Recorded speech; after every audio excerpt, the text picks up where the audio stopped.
Faqala innaka kunta taqnatun nas min rahmati fid dunya.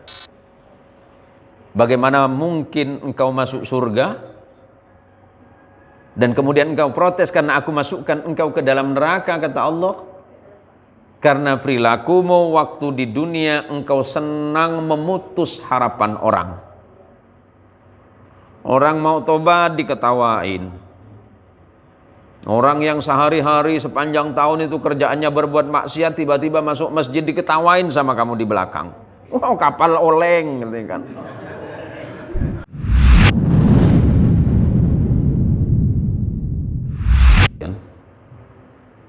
Ya kan burung emprit ya. Karena kitab yang kita baca itu kan kitab Usfuriyah, Al-Mawa'id Al-Usfuriyah, nasihat-nasihat burung pipit, emprit ya. Alhamdulillah pagi ini kita semuanya mudah-mudahan senantiasa diberikan kesehatan zahir dan batin oleh Allah Subhanahu wa taala. Bahwa kita pagi hari ini sebelum kita tidur berdoa kepada Allah, dan setelah bangun tidur kemudian kita bersyukur kepada Allah. Mudah-mudahan kesehatan yang Allah berikan kepada kita ini memberikan nilai manfaat baik bagi diri kita sendiri, keluarga, dan insya Allah mudah-mudahan juga bermanfaat untuk orang ramai. Amin ya rabbal alamin. Salawat salam semoga Allah tetapkan kepada junjungan mulia Rasulullah Muhammadin sallallahu alaihi wasallam, di mana pada bulan ini kita sudah memasuki di bulan Rabiul Awal, bulan kelahiran junjungan mulia kita Rasulullah sallallahu alaihi wasallam. Dan pagi hari ini kita akan membacakan beberapa hadis dari Rasulullah sallallahu alaihi wasallam tentang beberapa hal. Jika kemarin sudah dibacakan hadis yang pertama dari kitab Usfuriyah yang ditulis oleh seorang Syekh Muhammad bin Abu Bakar Al-Mashhur bi Usfuri. Jadi beliau ini nama aslinya adalah Syekh Muhammad bin Abi Bakar Al-Mashhur, yang lebih dikenal dengan julukan Imam Usfuri atau Syekh Usfuri. Bismillahirrahmanirrahim. Pada hadis yang kedua, Al-Hadithus Tsani. Wah, ini mau diteropong dulu, Bu. Tak nampak saya ini, Bu. Ini kacamata tak bawa saya. Tulisannya kecil-kecil lagi. Bismillahirrahmanirrahim. An Ibni Mas'udin radhiyallahu ta'ala anhu qala qala Rasulullah sallallahu alaihi wasallam al-fajir ar-raji rahmatullahi ta'ala aqrabu ila Allah ta'ala minal 'abidil muqnit. Seorang sahabat Nabi yang bernama Ibnu Mas'ud. Ibnu Mas'ud ini salah satu sahabat Nabi yang masuk Islam termasuk awal. Ibnu Mas'ud ini orangnya paling pemberani di antara para sahabat. Di saat Islam itu disiarkan secara sembunyi-sembunyi di kota Makkah, karena jumlah yang memeluk Islam itu sangat sedikit pada waktu itu. Salah seorang yang paling berani menyampaikan Islam pada waktu itu secara terang-terangan itu Ibnu Mas'ud. Padahal bukan bermaksud apa-apa, hanya sedikit menjelaskan dari kutipan sejarah. Ibnu Mas'ud ini bukan tipe yang tinggi tegap. Tidak seperti sahabat Umar bin Khattab. Tidak seperti sahabat-sahabat yang lain sehat secara fisik. Sahabat Ibnu Mas'ud ini kalau jalan itu agak kurang sempurna dibandingkan dengan sahabat yang lain. Tetapi keberaniannya untuk menjelaskan atau menyampaikan Islam itu terang-terangan, belak-belakan gitu kalau menyampaikan Islam itu. Sampai suatu hari ketika berada di sekitar Baitullah, di sekitar Ka'bah, di saat ada kumpulan orang-orang Arab jahiliyah, orang-orang kafir pada waktu itu, kumpulannya Abu Jahal, abu-abu yang lain itu, Ibnu Mas'ud ini menjelaskan, wah Islam itu begini dan begitu, sampai kemudian akhirnya mereka tuh marah, digebui Ibnu Mas'ud ini. Digebukin sampai kemudian pingsan. Tapi bangunnya itu masih ngomong gitu lagi. Ya, kalau kita naudzubillah, kalau kita itu pingsan itu bangunnya kan masih bingung gitu. Loh, Ibnu Mas'ud ini enggak. Bangun digebuki lagi gitu. Tapi enggak putus asa. Saking pemberaninya Ibnu Mas'ud menyampaikan Islam. Apa kata beliau? Semoga Allah merahmati dan meridhai Ibnu Mas'ud. Qala, beliau berkata, qala Rasulullah sallallahu alaihi wasallam, Rasulullah sallallahu alaihi wasallam telah bersabda, Al-fajiru itu orang yang selalu berbuat dosa. Kalau kita itu bahasa kampung saya itu Bromocorah ta? Bromocorah itu bahasa Bromocorah itu gak kapok-kapok berbuat dosa terus. Habis dosa ini bikin dosa itu lagi. Ya, kalau di daerah saya mungkin preman kampung lah gitu. Al-fajiru ar-raji, orang yang selalu berbuat dosa, ar-raji, tetapi dia masih berharap rahmatullahi, berharap apa? Berharap rahmat dari Allah atau berharap rahmat Allah Ta'ala, aqrabu ilallahi Ta'ala, lebih dekat kepada Allah Subhanahu wa Ta'ala, minal abidil muqnitih, dibandingkan dengan seseorang yang ahli ibadah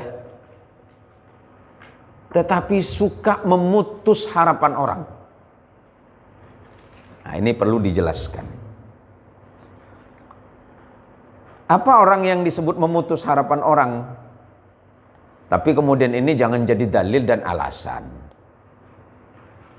Adanya nanti, aku sih nggak apa-apa buat maksiat sama Allah. Orang kata Ustadz Zen itu kemarin di subuh-subuh di masjid, orang yang berbuat dosa tapi mengharap rahmat Allah tapi diem terus gitu. Hanya diem, mengharap rahmat Allah, hanya diem gitu. Dibandingkan dengan orang yang senang ibadah ke masjid tetapi suka memutus harapan orang gitu. Itu lebih dekat aku gitu. Enggak, bukan begitu. Jadi ada dua orang. Yang satu itu ahli maksiat, yang satu ahli ibadah. Yang ahli maksiat ini dia selalu punya keyakinan. Dia selalu punya harapan kepada Allah.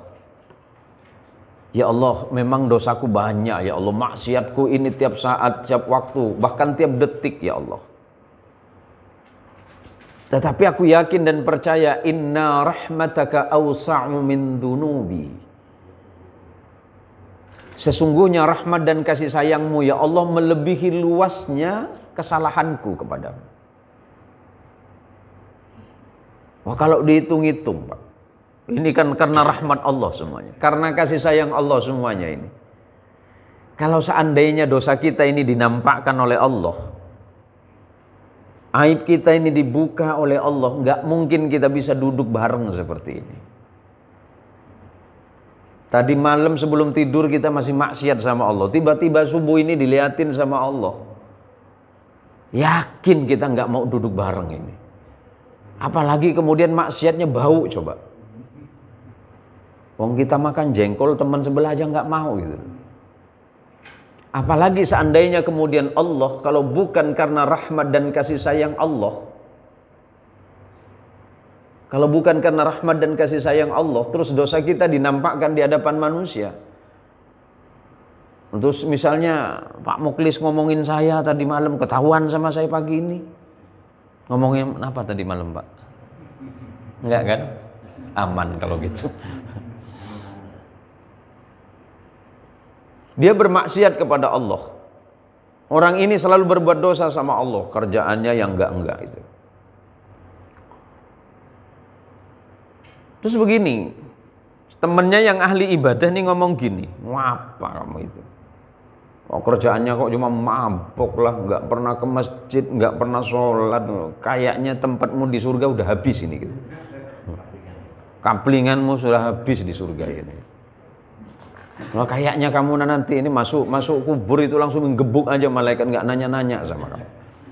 Lah ini kan memutus harapan orang gitu. Padahal Allah Subhanahu wa taala dengan segala rahman rahimnya itu di dalam surah At-Taubah, surat At-Taubah itu enggak pakai bismillah di awalnya ya. Biasa juga disebut dengan surah Al-Bara'ah atau surat pembebasan.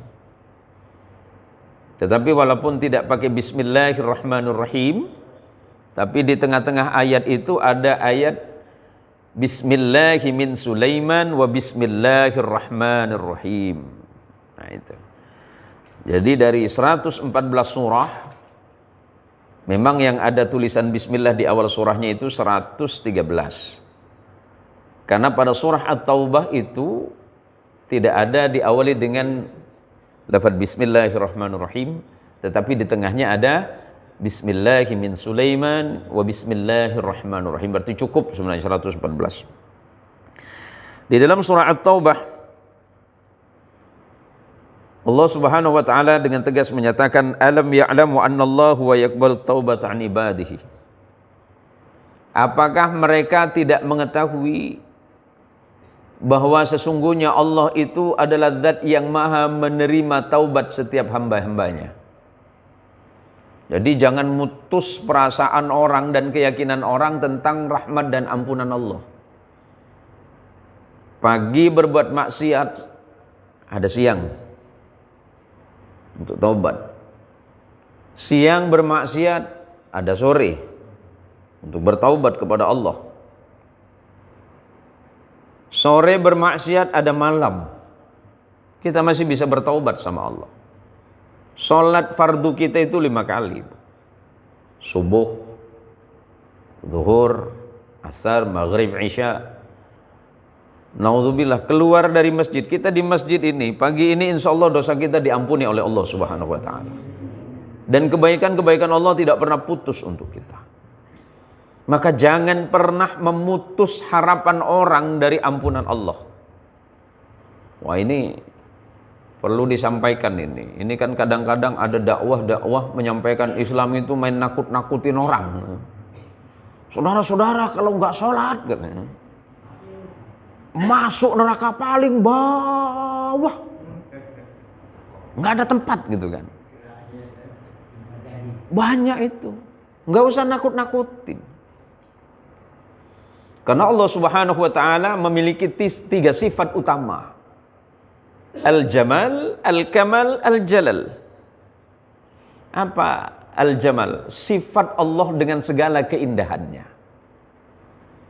Yang kedua, Al-Kamal, sifat Allah dengan segala kesempurnaannya. Yang ketiga baru Al-Jalal, sifat Allah dengan segala kehebatan dan mahanya. Wah, ini jangan nakut-nakutin dulu. Ini yang suka nakutin pagi-pagi itu Pak Muklis coba. Mau subuh-subuh itu innalillahi wa inna itu kan nakutin. Ya mbok ya dirubah bahasanya gitu Pak Muklis. Telah kembali gitu kan. Jangan telah berpulang ke rahmatullah. Ini serem ini gitu kan. Memang udah wafat, cuma ya besok-besok itu cari bahasa yang membuat saya agak sedikit apa gitu. Ini baru kata orang Melayu celik matu, innalillah, Allahu akbar, siapa lagi nih gitu kan. Wong saya khawatir cuma Pak Darmanto gitu kan. Nggak ada tempat bengkel motor saya lagi nanti gitu kan. Lah mestinya gitu. Orang Islam itu ya harus membuat orang itu merasa bahagia. Nggak usah ditakut-takutin. Maka Nabi SAW dalam hadis yang berbeda pernah menyatakan kepada Sayyidina Uthman ibn Affan radhiyallahu an, "Basyiru wa la tunaffiru." Berikan kabar gembira kepada mereka. Kasih kabar tentang surga. Wah, nanti kalau sampean ini semuanya mesti masuk surga gitu. Umat Islam itu mesti masuk surga. Orang yang baca la ilaha illallah Muhammadur Rasulullah itu mesti masuk surga. Walaupun dia enggak sholat, walaupun surga yang mana? Wah, terakhir. Nomor antrian sekian triliun, ya lama gitu. Kemudian yassiru wala tu'assiru, basyiru wala tunafiru, berikan kemudahan. Islam ini mudah. Tapi jangan dimudah-mudahin, mudah, jangan dipersulit.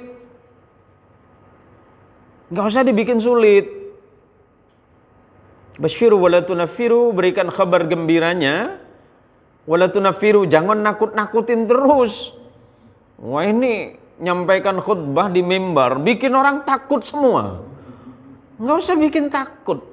Berikan mereka kabar gembira tentang Islam, tentang pengampunan Allah. Sebesar apapun dosamu, toh seandainya dosamu itu sebesar gunung, ampunan Allah itu seluas bumi. Terus Allah itu maha mengampuni dosa siapapun. Kanjeng Rasul dalam hadis yang berbeda itu sampun ngendikan loh Pak. Innallaha yakbalu taubatal abdi ma lam yugharghir. Sesungguhnya Allah itu adalah zat yang maha menerima taubat setiap hamba malam yugharghir, selagi nyawanya tidak berada di ujung tenggorokannya. Maksudnya apa? Sakaratul maut. Kalau sudah naza, nih umi kita ini kan biasa ngelihat orang naza ya. Orang naza itu enggak usah ditalkinin yang banyak-banyak. Orang naza itu kan pertarungan terakhir, pertaruhan terakhir ketika akan menghadap kepada Allah. Jangan disebutin, mbah tenang mbah ya, itu tanahnya sudah saya urus, kok malah tanah ini.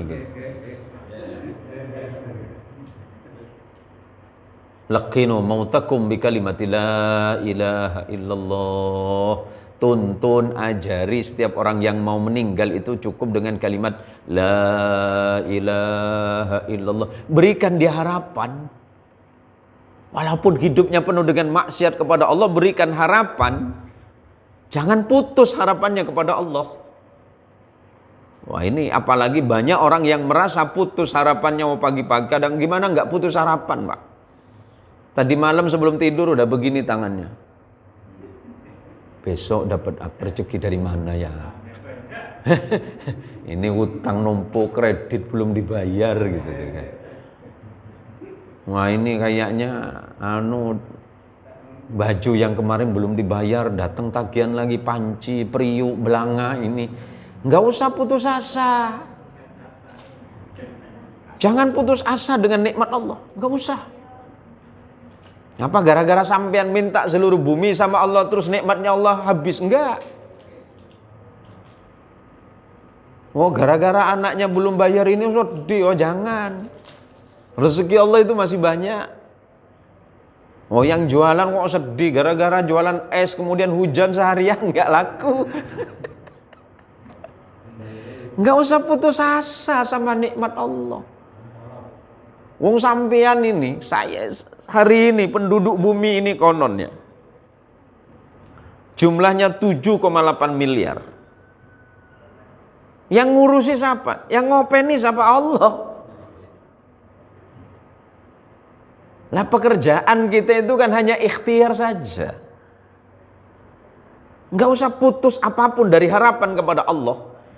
Karena orang yang berbuat maksiat, yang paling sering berbuat maksiat sekalipun kepada Allah, tetapi berharap kepada Allah, lebih baik dibandingkan dengan mereka yang senang ibadah, senang berbuat baik, senang beramal salih, tetapi kemudian sering memutus harapan orang. Apa Pak Dar gitu. Ya enggak usah usaha sampai mati-matian gitu loh. Ya kalau memang rezekinya sedikit ya sedikit.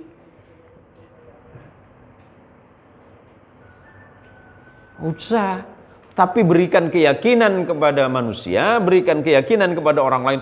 Oh sampean ini banyak maksiat sama Allah, pagi minum, siang minum, malam minum, nggak pernah berbuat yang lain. Wah nampaknya sampean nanti masuk kubur nggak perlu ditanya sama malaikat, langsung diinjek sama malaikat. Kau usah Pak. Allah itu lebih senang dan lebih dekat kepada orang yang sering bermaksiat kepada Allah, tapi hanya berharap kepada Allah, ya Allah, hari ini saya senang maksiat ya Allah, tapi saya berharap besok saya tidak lagi bermaksiat ya Allah.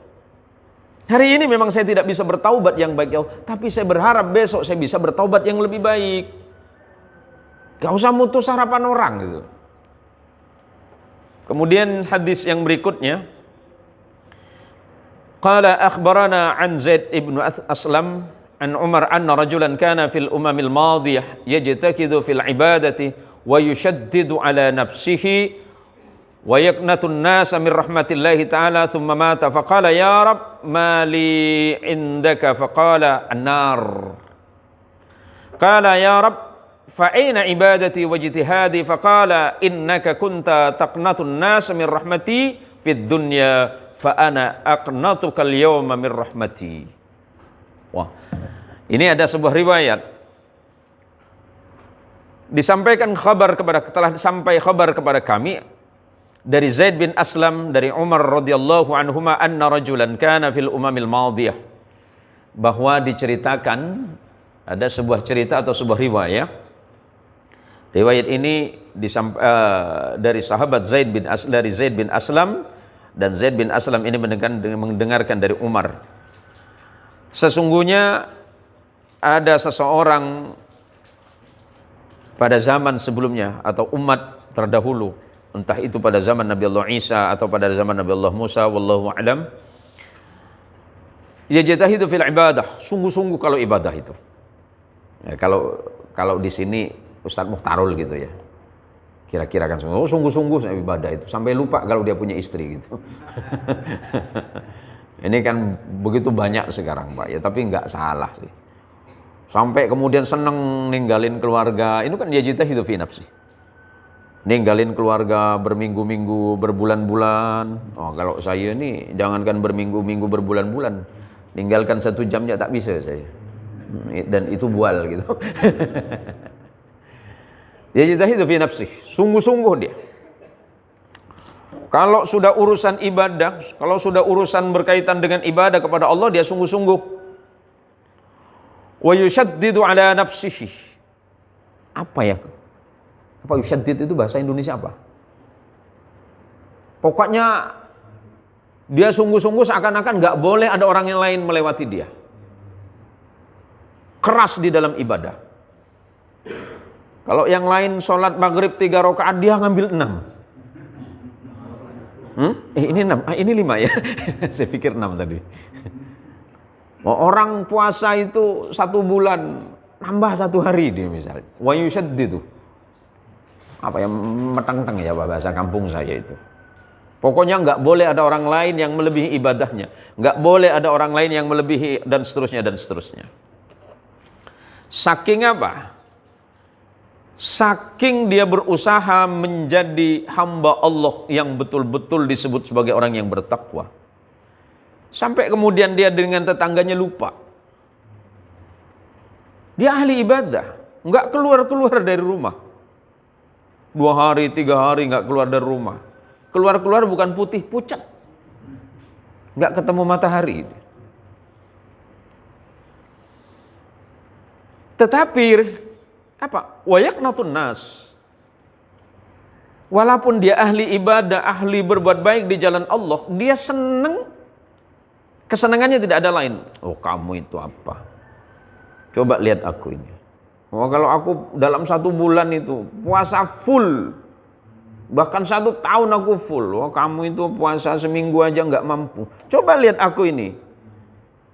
Ada nggak manusia seperti itu? Ada, Pak. Dan dia merasa bahwa dirinya itu paling baik di hadapan Allah. Dia itu merasa paling sempurna di hadapan Allah. Seakan-akan bahwa ibadah orang lain itu nggak ada apa-apa. Nah, ibadahmu apa itu? Apa bacaanmu itu? Oh, kok baca Fatihah, Al-Fatihah gitu kan. ngan ngamtah gitu kan, wala dolen gitu kan. Yang bagus itu punya aku ta. Selalu seperti itu. Ada sifat ananiyah dalam dirinya. Selalu merasa bahwa aku ini, waduh, nggak ada yang lewat itu. Wasak kampung ini, kalah sama aku. Dan memutus harapan orang lain.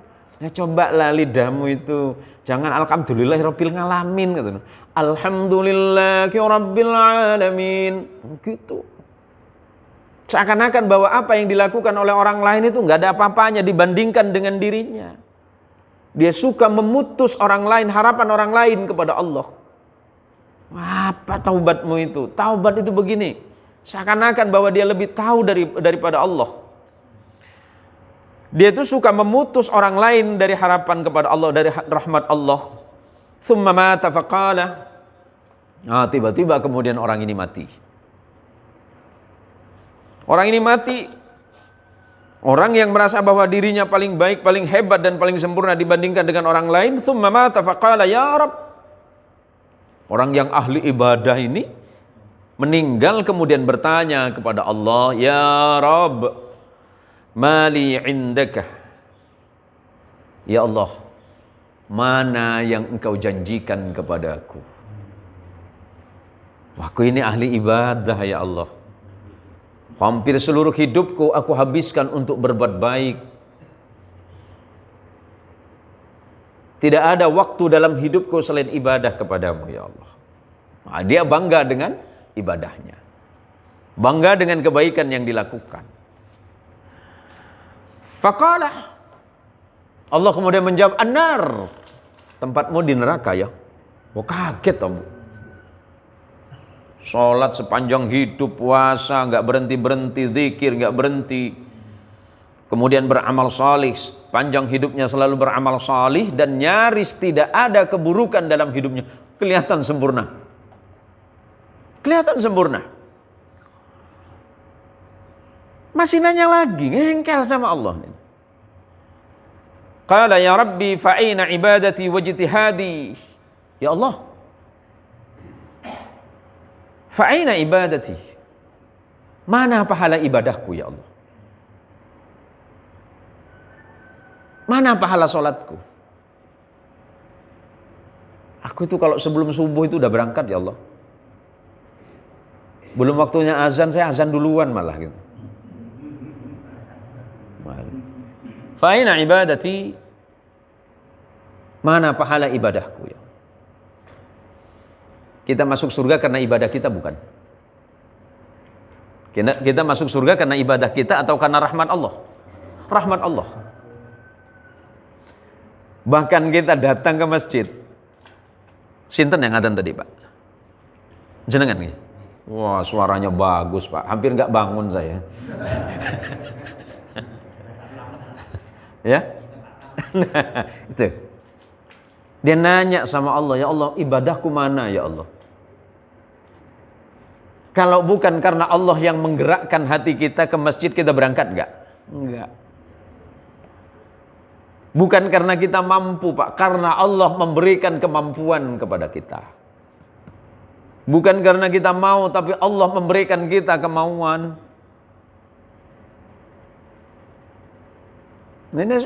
Ibadah ini sulit loh Pak.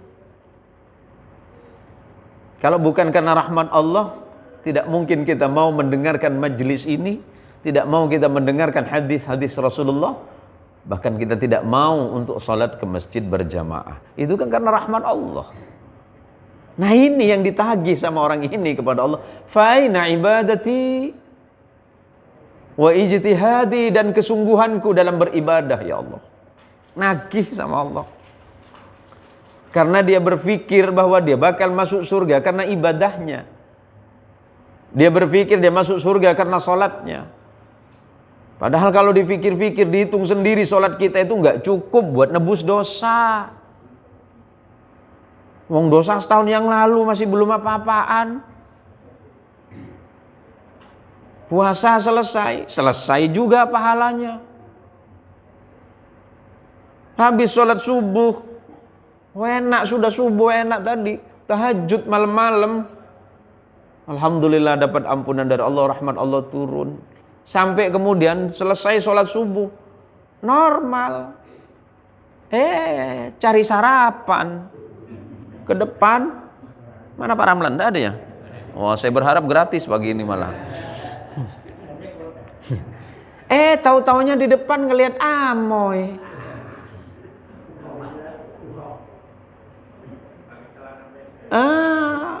Wah, udah mulai ya. coba ini. Jadi pengen ngikut sampean. Nah, ini kan pikirannya, ya Allah, nggak cukup. Tetapi kita, ya Allah, kita yakin sama rahmat Allah. Ya Allah, mudah-mudahan ibadahku yang karena rahmat-Mu, ya Allah. Bukan karena kemampuanku dan kemauanku, karena kemampuan dan kemauan-Mu, ya Allah. Udah aku berangkat ke masjid. Bawa istri, bawa anak. Kalau bukan karena rahmat Allah, kita nggak berangkat, Pak. Wa ijtihadi, dan kesungguhanku, ya Allah. Nagih sama Allah. Mau perhitungan sama Allah gitu. Ya, mau perhitungan sama bos sama toke ya masuk akal lah, Pak. Kok perhitungan sama Allah gitu. Yang nyiptain Allah, yang hidupin Allah, yang matikan Allah, yang membuat semuanya itu Allah. Malah nagih sama Allah coba. Wah, kita setoran saja sama Allah saja nggak cukup ini, Pak. Faqala innaka kunta taqnatun nas min rahmati fid dunya. Bagaimana mungkin engkau masuk surga dan kemudian engkau protes karena aku masukkan engkau ke dalam neraka, kata Allah. Karena perilakumu waktu di dunia engkau senang memutus harapan orang. Orang mau tobat diketawain. Orang yang sehari-hari sepanjang tahun itu kerjaannya berbuat maksiat, tiba-tiba masuk masjid diketawain sama kamu di belakang. Wow, kapal oleng gitu kan. Gak usah. Apakah Allah merasa keberatan dan Allah kedudukannya merasa turun? Gara-gara sak kampung itu gak ada yang nyembah Allah. Apakah itu berpengaruh bagi Allah? Tidak. Dan apakah derajat dan kedudukan Allah itu lebih baik karena jamaah Masjid Nurul Fajri gak keluar-keluar dari masjid? Enggak. Rahmat Allah tidak ditentukan oleh kita, tapi kita ditentukan oleh rahmat Allah. Bahkan orang yang paling ahli maksiat sekalipun harapannya masih besar. Contohnya pada masa Rasulullah Muhammad sallallahu alaihi wasallam, ada yang awalnya ahli ibadah tapi mati dalam keadaan kafir, Pak. Ada yang awalnya memusuhi Rasulullah mati-matian sampai Rasulullah itu mau dibunuh. Tapi di ujungnya malah dia menjadi sahabat setia yang sangat bahkan selalu membela Rasulullah sallallahu alaihi wasallam. Karena di dalam hatinya Allah turunkan rahmat dan kasih sayang. Maka pada hadis yang minggu lalu disampaikan oleh ustadz yang lain, kita ini sebaiknya memandang manusia yang lain itu dengan pandangan rahmat dan kasih sayang. Jangan memutus harapan orang lain kepada rahmat Allah. Wala tai'asu min rahmatillahi, jangan berputus asa di dalam mencari rahmat dan ampunan Allah. Ada larangan bagi kita. Larangan bagi kita adalah berputus asa di jalan Allah. Taubat kita ini kan sama-sama nggak kelihatan nih. Kan belum diumumkan sama Allah. Wih, sampean Tri selamat Sutrisno. Lupa. Selamat Sutrisno. Tri Sutrisno. Taubat sampean saya terima bulan ini. Kan enggak. Lah semuanya ini masih sedang berharap kepada rahmat dan ampunan Allah. Jadi walaupun kelihatannya secara zahir bahwa orang itu yang ahli ibadah dan ahli taubat kepada Allah, yang menentukan di dunia itu nanti di ujung kehidupannya. Kalau Rasulullah pernah mengatakan innamal a'malu binniyah, setiap perbuatan itu tergantung kepada niatnya. Juga sama dengan amal manusia, innamal a'malu fil awakhir. Sesungguhnya amal manusia itu tergantung kepada ujung kehidupannya. Yang menentukan kapan? Ketika ketika wafat, apakah dia membawa iman dan Islam atau malah sebaliknya. Keputusan Allah tidak bisa ditentang. Ada yang kelihatannya dalam hadis yang berbeda, ada yang kelihatannya waktu di dunia, kata Nabi, kehidupannya itu kehidupan yang dipenuhi dengan ibadah dan amalnya menunjukkan amal ahli surga, dan seakan-akan jarak antara dirinya dengan surga itu hanya satu hasta, segini, seakan-akan. Kemudian dia beramal dengan amalan ahli surga, tapi ternyata pada kehidupan akhirnya dia dimasukkan ke dalam neraka. Ada juga waktu hidup, kata Nabi, dia beramal, dia berbuat seakan-akan itu perilaku dan perbuatan ahli neraka. Dan perbuatan yang dilakukan menunjukkan seakan-akan dia itu ahli neraka. Dan seakan-akan tidak ada jarak antara dirinya dengan neraka, hanya sekedar satu hasta. Tapi ternyata kemudian Allah masukkan dia ke dalam surga. Karena apa? Dia memiliki keyakinan kepada Allah bahwa rahmat dan ampunan Allah itu begitu dekat kepada siapapun. Rahmat ampunan Allah itu dekat kepada siapapun. Jangan putus asa. Gak usah khawatir. Wah, gara-gara Allah memberikan rahmat kemudian, wah, yang datang tuh, wah, kamu udah telat, kata Allah, rahmatku sudah habis gitu. Wah, emang bakso apa Pak? Enggak, rahmat Allah itu mau dikasih kepada siapapun enggak habis-habis. Ampunan Allah mau dikasih kepada siapapun enggak bakal habis-habis. Jangan memutus harapan orang lain terhadap ampunan dan rahmat Allah. Maka kata Allah, wa ana aqnatukal yauma min rahmati, maka pada hari ini engkau meminta rahmat dan ampunanku. Aku menolak itu, kata Allah, karena dulu waktu di dunia engkau suka nakut-nakutin orang, engkau memutus harapan orang, seakan-akan bahwa rahmat dan ampunanku sudah tidak layak bagi mereka semuanya. Wah, ini sudah Fatihah nih Pak. Berarti sudah waktunya ngopi kita ini ya. Oh, Masya Allah, luar biasa ini. Wahai ngopi ya. Para jamaah sekalian yang dirahmati oleh Allah, jangan pernah khawatir, jangan pernah takut dengan rahmat dan ampunan Allah. Jangan suka memutus harapan orang lain. Karena Allah dengan segala rahmat, ampunan dan kasih sayangnya tidak pernah memalingkan wajahnya kepada hamba-hambanya yang mau bertaubat dan memohon rahmat dari Allah Subhanahu wa ta'ala. Mungkin sebelum kita tutup, mungkin ada pertanyaan dari Bapak atau para jamaah sekalian yang berkaitan tentang larangan bagi kita untuk berputus asa dari rahmat Allah. Mungkin sebelum kita tutup, atau malah sudah ngantuk semua ini? Pak, saya nanya Pak. Oh, monggo. Pak, sholat Idul kita ini agak menyimpang sedikit Pak. Iya. Itu benar enggak surat Yasin, Tabarok, Hamim Sajadah, Hamim Duhur? Sholat apa? Surat Idul. Surat Idul. Tak pintar dulu Pak. Sholat? Karena di LDI terlalu diajarin. Oh, berkaitan dengan yang dimaksud, kami tidak menemukan sumbernya, kecuali memang sholat yang dimaksud itu diajarkan oleh kelompok-kelompok atau jamaah tertentu.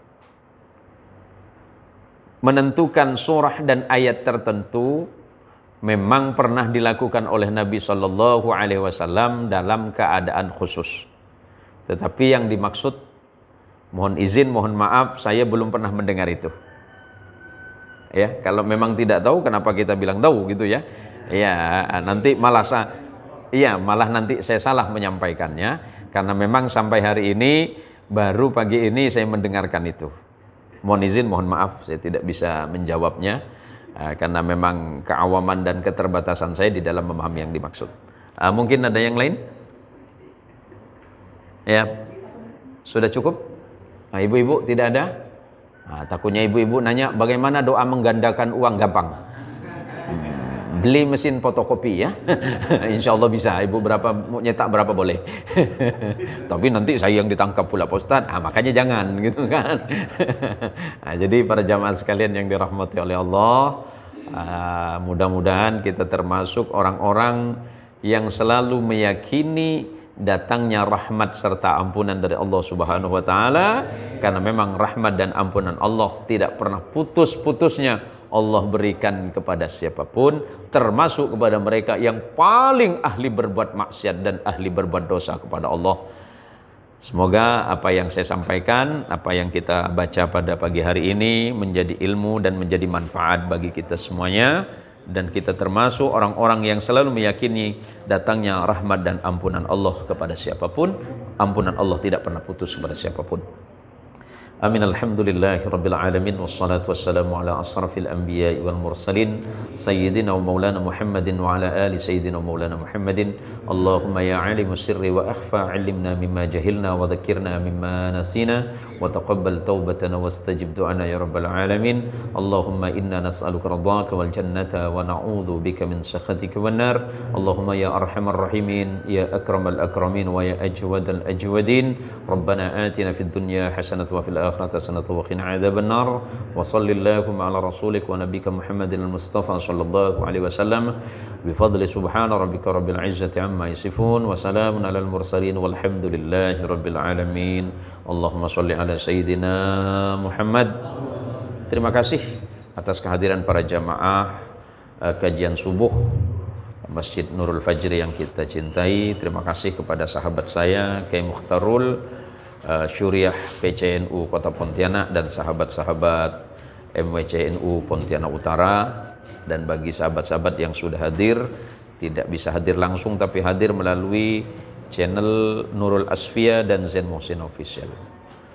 Hadanallahu wa iyyakum ajma'in, wallahul muwafiq ila aqwamit thariq. Assalamualaikum warahmatullahi wabarakatuh.